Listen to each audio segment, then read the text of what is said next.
sister natin. Yung parang binibiyak yung kawayan. Talagang sabi na natin, ang masamang espiritu lumalayas. Amen? Natunay na po na napakabuti ng Diyos na ang boses niya ginagamit dito sa gawain ni Ama. Yan yung regalo sa Kanya na ayaw dati niya iparinig ang Kanyang tinig. Sabi ni Brother, kaya mo yan. Kaya nga, talaga ang ng ating punong likod, no? Lahat tayo ay tinatayo.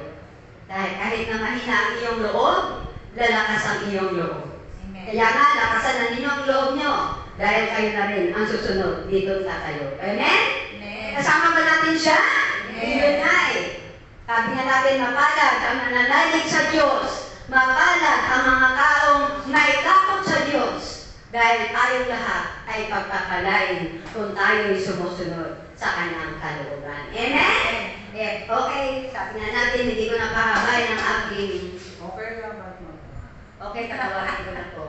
Tatawain ko na ang mapupuno. Na sabik akong mapuno. Kasi minsan naliligwak Kaya nga sa pagligwak, kailangan mapuno. Kaya nga, mayroon namang tagapuno Kaya nga, sabi natin, mapalad tayo dahil mayroon tayong mga kapatid na talagang binibigyan ng ating Panginoon ng mga regalo na katulad nito. Ang tinutukoy ko po, ang ating divine healing therapies. Walang iba.